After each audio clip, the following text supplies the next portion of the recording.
संत शिरोमणि आचार्य गुरुवर श्री विद्यासागर जी महाराज की जय।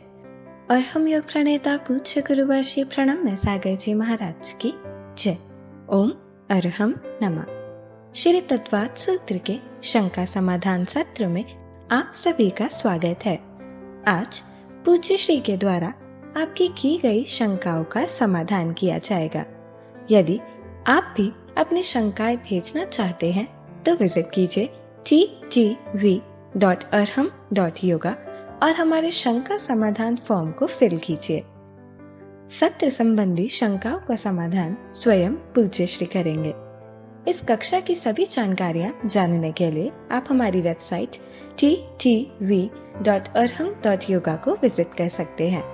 आप हमारे व्हाट्सएप ग्रुप भी ज्वाइन कर सकते हैं cut.ly/तत्वाद पर। इस कार्यक्रम के प्रसारण में पुण्याचक बनकर आप धर्म प्रभावना कर सकते हैं और पुण्यार्जन भी कर सकते हैं। आप टीम अरहम को 9810436940 पर संपर्क कर सकते हैं। चलिए पूज्य गुरुवर के चरणों में चलते हैं। शालिनी जैन जबलपुर से नमोस्तु गुरुदेव। 5 निद्राएं निद्रा, निद्रा, प्रचला आदि सर्वधाती प्रकृति कैसे हैं?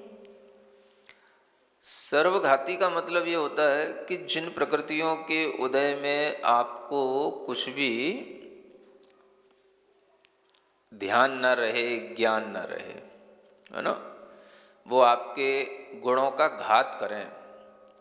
तो जिस समय पर निद्रा आदि रहती है उस समय पर क्या होता है, ज्ञान होते हुए भी वो ज्ञान काम नहीं करता, है ना। एक तरह से बिल्कुल विवेक शून्यता सी आ जाती है। ये भी पता नहीं रहता कि कौन कहाँ पड़ा हुआ है। तो इस तरह की स्थितियाँ निद्रा में बनती हैं, इसलिए उनको सर्वघाती कहा जाता है। क्योंकि उस निद्रा के उदय में निद्रा तो और बड़ी हो गई, प्रचला तो और कुछ होश ही नहीं रहता, स्त्यान गति का तो कहना ही क्या।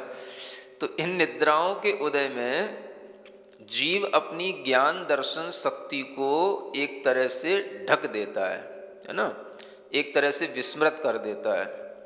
तो जो ज्ञान दर्शन उसका निद्रा में काम करता रहता है वो अलग है, लेकिन जो जागृत दशा का वास्तविक ज्ञान होता है वो ज्ञान उसका निद्रा के समय कोई काम नहीं करता। इस अपेक्षा से उसे सर्वघाती प्रकृतियों के रूप में कहा गया है, ऐसा जानना।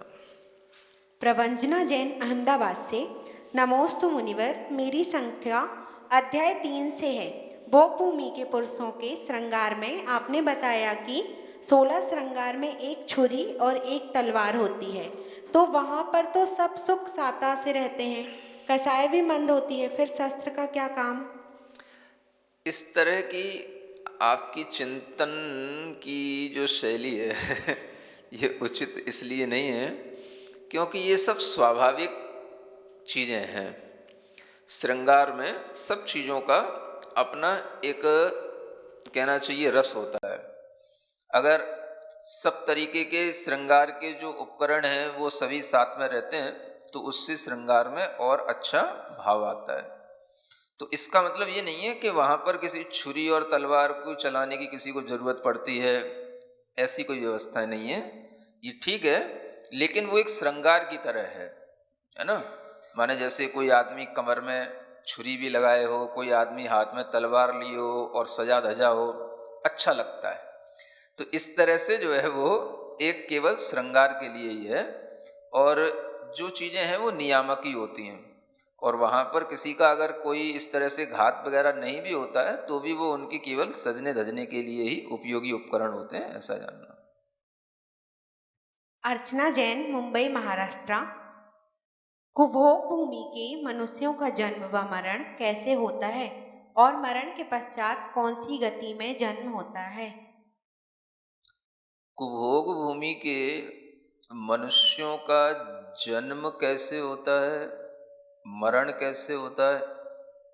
तो जैसे भोग भूमि में युगल जन्म लेते हैं वैसे ही उनका भी युगल जन्म होता है ना। मरण के उपरांत कहाँ उत्पन्न होते हैं? तो जैसे भोग भूमि के जीव मिथ्या दृष्टि होते हैं तो भवनत्रिक में जन्म लेते हैं, सम्यक दृष्टि होते हैं तो 110वें आसान तक चले जाते हैं। तो इन लोगों के लिए भी इस तरह से ही होता है, इन लोगों के लिए भी ऐसा ही है।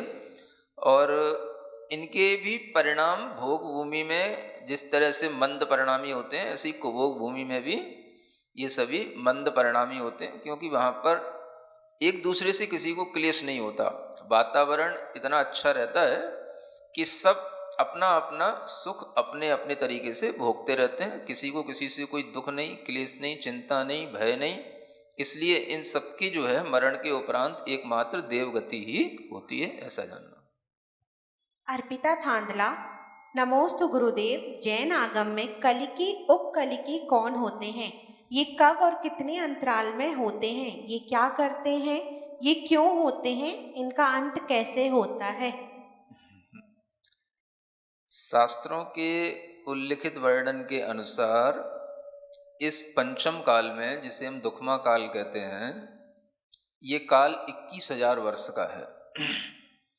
और ऐसा उल्लेख है तुलवी पंडित आदि ग्रंथों में कि हर 1000 वर्ष के बाद में एक कल्की होता है और हर 500 वर्ष के बाद में एक उपकल्की होता है।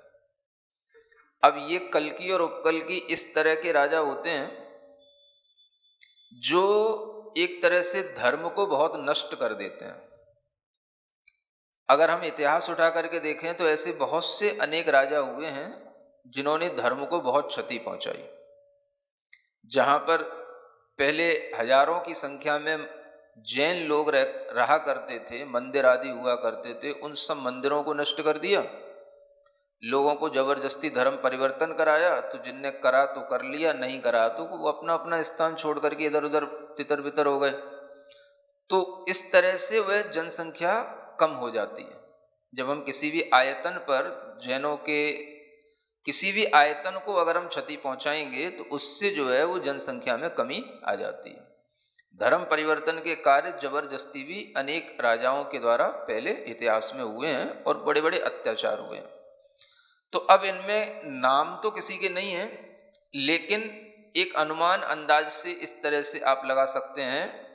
पंचम काल में जो 21,000 वर्ष का काल है, उसमें हर 1000 वर्ष के बाद में, है ना, एक कल्की होगा। अब 1000 वर्ष के बाद कौन कौन से राजा हुए, उन सब राजाओं का जो है आप एक इतिहास देख करके अंदाज लगा सकते हैं। 500 वर्ष के बाद एक उपकल्की होगा। उपकल्की थोड़ा सा कहना चाहिए जैसे चक्रवर्ती और अर्ध चक्रवर्ती होते हैं, ऐसे ही जो है कल्की थोड़ा सा ज़्यादा हानि पहुंचाने वाला होता है, बहुत अधिक भूभाग में हानि पहुंचाने वाला होगा क्योंकि उसका राज्य ज़्यादा होगा। उपकल्की होगा वो उससे आधे भूभाग में हानि पहुंचाने वाला होगा, लेकिन पहुंचाते हैं। तो इस तरह से धर्म की हानि और धर्म का बहुत बड़ा किसी भी तरह से जनायतनों का नाश करने से, शास्त्रों का नाश करने से और साधुओं का नाश करने से यह कल्की और उपकल्की एक तरह से धर्म की हानि करते चले जाते हैं। तो ऐसे ये कल्की 21,000 वर्ष के काल में 21 कल्की हो जाएंगे। ऐसे 21 कल्कियों के सबके नाम तो नहीं है, अंतिम कल्की का नाम आता है जो अंत में जाकर के मुनि महाराज से टैक्स मांगता है ना।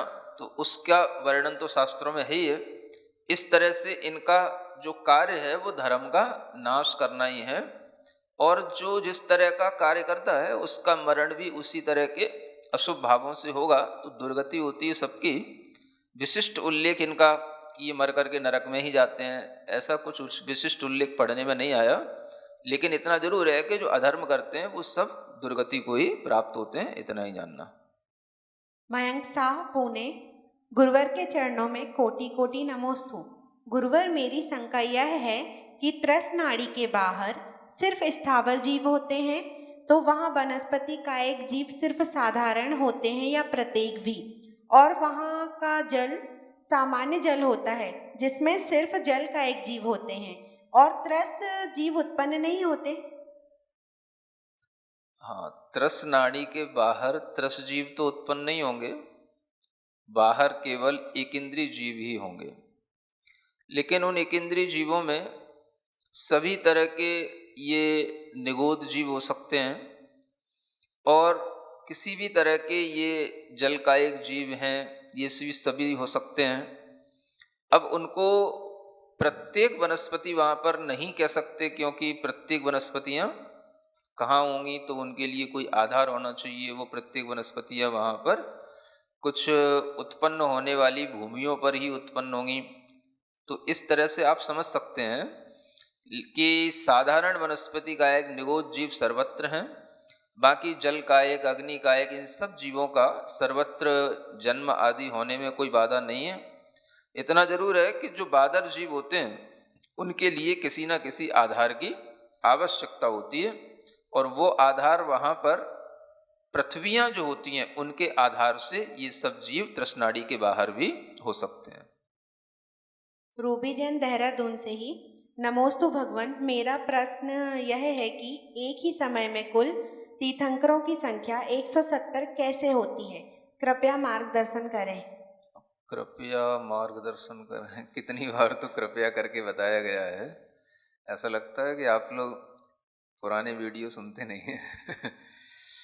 170 कर्म भूमियाँ तो अब आप लोगों को ज्ञान में आ ही जानी चाहिए कि 2.5 द्वीप के अंदर 5 मेरु होते हैं।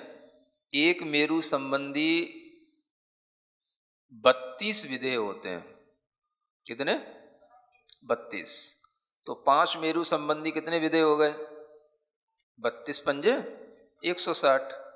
और एक मेरु संबंधी एक भरत होता है, एक ऐरावत क्षेत्र होता है। तो 5 मेरु संबंधी 5 भरत हो गए, 5 ऐरावत हो गए। ऐसे 160 तो विदे हो गए, 5 भरत हो गए, 5 ऐरावत हो गए, ये सभी 170 कर्म भूमियाँ हो जाती हैं। अभी इतना ही बता सकते हैं, बाकी तो सब आपको थोड़ा डिटेल से चार्ट वगैरह सामने होगा तो समझ में आएगा। प्रदीप कद्रे, कोल्हापुर, महाराष्ट्र से, नमोस्तु महाराज जी। आपने बताया है कि भरत क्षेत्र और ऐरावत क्षेत्र में काल परिवर्तन होता है। फिर बताया कि भरत क्षेत्र के 5 मलेच्छ खंडों में हमेशा चतुर्थ जैसा काल रहता है। समझाने की कृपा करें।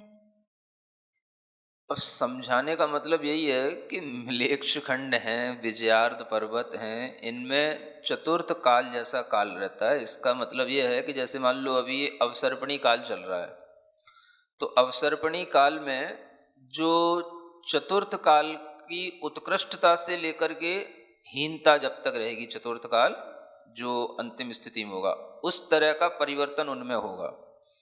लेकिन काल चतुर्थ ही रहेगा। माने चतुर्थ काल के प्रारंभ में जो इधर कर्म भूमि में स्थिति बनती है, उसी तरह की वहां पर भी होगी मलेच्छ खंडों में, है ना, विजयार्ध पर्वतों पर।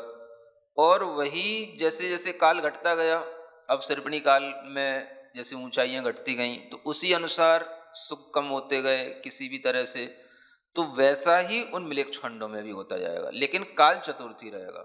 तो चतुर्थ काल के प्रारंभ से लेकर के अंत तक जो परिवर्तन आता है, वह अवसर्पणी काल में वैसा ही परिवर्तन उन मलेच्छ खंडों में भी होता है। इस तरह से जानना। लेकिन जैसे यहाँ पर पंचम काल चल रहा है, वैसा वहाँ पर पंचम काल नहीं होगा, ऐसा जानना। केवल चतुर्थ काल में ही उत्कृष्ट से जगन्य होगा, ये अवसर्पणी काल में। और जब उत्सर्पणी काल आएगा तो वो जगन्य से उत्कृष्ट की ओर जब ये चतुर्थ काल का परिवर्तन होगा तो वो भी वहाँ होगा। तो इस तरह से उनमें परिवर्तन होते हैं, लेकिन काल हमेशा चौथा ही बना रहता है। इतना आप समझ करके रखें।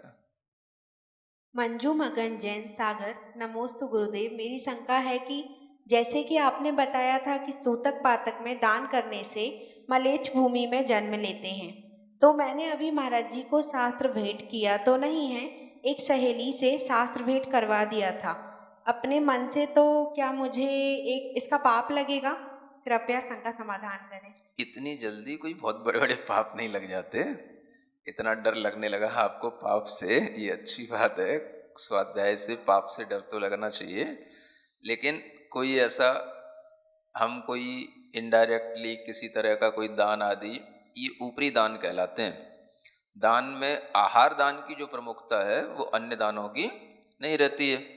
आहार दान में ये सब सूतक पातक विशेष रूप से देखे जाते हैं, बाकी तो सब ऊपरी ऊपरी चलता ही रहता है। तो इसका इतना विकल्प नहीं करना चाहिए। सरला जैन, पटना, बिहार। गुरुजी को नमोस्तु। हम लोगों के घर में रहकर कैसे कर्म करना चाहिए जिससे मन को शांति मिले? ये समस्या है कि प्रश्न है? क्योंकि प्रश्न में और समस्या में अंतर होता है। प्रश्न तो एक सीधे सीधे उत्तर में उत्तर को प्राप्त हो जाता है, लेकिन समस्या होती है तो समाधान बड़ा हो जाता है ना? इसलिए प्रश्न उत्तर में और समस्या समाधान में अंतर समझना चाहिए। प्रश्न का तो उत्तर एक ही होगा, लेकिन समस्या के समाधान बहुत सारे हो सकते हैं। आपकी समस्या किस लेवल की है, किन परिस्थितियों के साथ में है, किस तरह से हमारे घर के मेंबर हैं, कितने अनुकूल हैं, प्रतिकूल हैं, आर्थिक स्थितियां क्या हैं, तरह तरह की इन चीज़ों को लेकर के ये समस्याएं बनती हैं।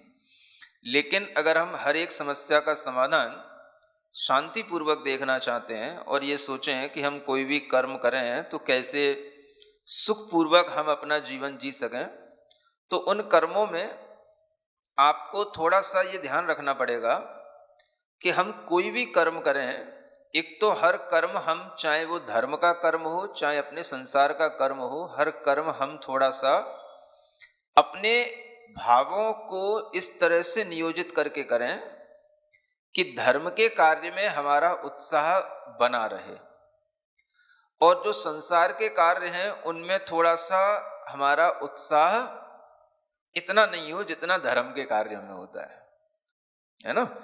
माने धर्म के कार्य में जिस उत्साह के साथ में हम काम करें, उतना संसार के कार्यों में उत्साहित होकर के न करें। ये सोच करके करें, क्या करें, अब संसार में है, घर गृहस्थी है, करना तो पड़ेगा। ऐसा विचार करके उसका आप समता भाव से मंद कसायों के साथ में उसका निर्वहन करें। और ऐसा निर्वहन करते हुए भी अगर आपको कोई कष्ट आए तो उसे अपने पूर्व अर्जित पाप का या दुष्कर्म का प्रतिफल समझें, और उसको भी दूर करने के लिए समभाव रखते हुए कि भाई समय से ये कर्म भी, ये फल भी हमारे लिए दूर हो जाएंगे। हमें अपने परिणाम, अपने भाव विशुद्धि के साथ बढ़ाना, धर्ममय भक्ति के भाव रखना। अगर हम भगवान की भक्ति करते हुए इस तरह के परिणाम सुखमय बना करके रखते हैं तो हमारा जीवन अच्छे कर्मों के साथ में सुखमय गुजर जाता है। और इसी तरह से करने से ही आपका जीवन में धर्म के साथ में अच्छा सुख मिल पाएगा और तभी आपके लिए कुछ अच्छा हो पाएगा। तो इस समस्या का यही समाधान है कि आप भगवान की भक्ति करते हुए अपने प्रतिकूल कर्मों को काटें, यही एक उसका समाधान है। सरिता जैन, गांधी धाम। गुरुवर नमोस्तु। गुरुवर, क्या अंतर द्वीपज मलेच्छ और कुभोग भूमिया जीव एक ही होते हैं? क्या वहां पर पंचेंद्रिय त्रियंच नहीं होते? अंतर द्वीपज मलेच्छ और कुभोग भूमि एक ही बात है। रही बात त्रियंचों की, तो वहाँ मनुष्य भी होते हैं, त्रियंच भी होते हैं। ऐसे दोनों तरह का उल्लेख शास्त्रों में आता है। अर्पिता थांदला, नमोस्तु गुरुदेव। पॉपकॉर्न अनाज है या ड्राई फ्रूट? इंटरनेट इसे ड्राई फ्रूट बताता है। अब फिर इंटरनेट ड्राई फ्रूट बताता है तो फिर अब मैं इंटरनेट के विपरीत बोलूँगा तो फिर आप कहोगे कि महाराज इंटरनेट गलत हो गया। अब ड्राई फ्रूट कैसे हो सकता है? ड्राई फ्रूट तो एक अलग तरह के फ्रूट होते हैं। वो फ्रूट कहाँ हो गया? वो तो मक्के का एक दाने का फूला हुआ रूप है ना, उसको भूंजा गया, एक अलग रूप है वो तो मक्का का ही उसमें स्वाद आएगा। मक्के से ही वो एक तरह की उसकी शेप बदल गई है, मक्के का ही वो एक परिवर्तित रूप है किसी भी तरह से, तो वो मक्का ही माना जाएगा ना। अब उस मक्का को हम ड्राई फ्रूट कह दें तो भाई ये इंटरनेट तो क्या है कि जो चीज़ें फूली फूली दिखाई दें, सूखी सूखी दिखाई दें, उसके लिए वो सब ड्राई फ्रूट है। लेकिन आपको अगर धर्म की भाषा में और ओरिजिनलिटी के साथ में समझना है तो आपको मक्का को अन्न ही मानना पड़ेगा, और अन्न से बनी हुई सब चीज़ वो अन्न ही होगी। फ्रूट कैसे हो जाएगी? ड्राई फ्रूट में नहीं आएगा। देवेंद्र गोयल, अंकलेश्वर, नमोस्तु गुरुवर। 458 अकृत्रिम जिनालय ढाई द्वीप में हैं या उसके बाहर भी हैं। जम्बू द्वीप में 78 अकृत्रिम जिनालय हैं, ऐसा तो ध्यान है। कृपया शंका का समाधान करें। हाँ, कभी कभी सुनते सुनते कुछ भूल जाते हैं, कुछ याद रह जाता है। इस तरह से भी श्रावक फिर कभी शंका हो जाती है तो पूछ लेते हैं। 458 जिनालय जो बनते हैं ये ढाई द्वीप के बाहर की संख्या को मिला करके बनेंगे, है ना। जम्बू द्वीप में तो 78 जिनालय हो गए और ढाई द्वीप के इन जिनालयों के बाहर के जो नंदीश्वर आदि द्वीप के जिनालय हैं ये सब मिलाकर के ही ये 458 बनते हैं। यानी ढाई द्वीप के बाहर नंदीश्वर द्वीप के 52 जिनालय, फिर रुचकवर पर्वत होता है उसके 4 जिनालय, एक कुंडलवर पर्वत होता है उसके 4 जिनालय, ऐसे आपको ये 52 और 8, है ना, ये 60 जिनालय और आपको ढाई द्वीप के बाहर के जोड़ने पड़ेंगे। और मानसोत्तर पर्वत के 4 जिनालय ये सब ढाई द्वीप के जिनालयों में आते हैं। फिर ईश्वाकार पर्वतों के जिनालय हैं, तो ये सब मिलाकर के ही 458 होते हैं। आपका प्रश्न सिर्फ इतना ही था, क्या इसमें ढाई द्वीप के बाहर के भी होते हैं? तो हाँ, अवश्य होते हैं, ऐसा जानना। रुचि जैन अलवर, भरत क्षेत्र जम्बू द्वीप का 190वां भाग कैसे होगा? कृपया समाधान करें। कैसे होगा? जब आप एक गोला है जिसका व्यास 1 लाख योजन का है और अगर उसका हम भरत क्षेत्र का जो विस्तार बताया 526 से ही 6/19 योजन, अब अगर हम इतने विस्तार के उस 1 लाख योजन वाले व्यास के अंदर अगर हम उसके पोर्शन करें तो उसमें 190 पोर्शन बनेंगे, ऐसा समझना। तो उसमें एक पोर्शन जो है वो भरत क्षेत्र का, इसलिए 190वां भाग बनेगा। ये उसका गणित है। वंदना रवि जैन गुवारा से, गुरुदेव नमोस्तु। मेरी शंका यह है कि स्वर्गोपम में सभी तरह के साधन मौजूद होते हैं, जैसे अस्त्र शस्त्र आदि, फिर भी देव संक्लेश होने पर शारीरिक रूप से लड़ते झगड़ते नहीं हैं। क्या उनके भाव भी लड़ने के नहीं होते, क्योंकि मानसिक पीड़ा होने पर शरीर से व्यक्त ना हो? क्या ये संभव है? हाँ, मानसिक पीड़ाएं तो उनके अंदर हो सकती हैं, होती हैं, लेकिन वह शरीर से इसलिए लड़ झगड़ नहीं सकते ज़्यादातर, क्योंकि उन्हें पता होता है कि सबकी अपनी अपनी शक्तियां हैं और जिनको जो शक्तियां प्राप्त हैं वो कभी भी उनसे हटाई नहीं जा सकती हैं। जिनको जो कुछ भी अवधि ज्ञान की विक्रिया की शक्तियां प्राप्त हैं वो कोई उनसे छीन नहीं सकता। तो इस तरह से उनको ज्ञात होता है और वहाँ पर जो है किसी भी तरह का कोई लड़ने झगड़ने का कार्य इसलिए नहीं बनता क्योंकि सब देवों की अपनी अपनी फौज होती है, अपनी अपनी सेनाएं होती हैं। तो वहाँ कोई किसी को चैलेंज नहीं करता। एक दूसरे को देख कर के कसाय उत्पन्न हो सकती है, एक दूसरे को देख कर के ईर्ष्या उत्पन्न हो सकती है, लेकिन कोई बहुत बड़ी बड़ी युद्ध की स्थिति निर्मित नहीं होती है। जो उनके मानसिक संक्लेश में थोड़ा सा अधिकता होने के कारण से इस तरह की स्थितियां बन जाती हैं, वो देह से कभी अभिव्यक्त नहीं होती हैं।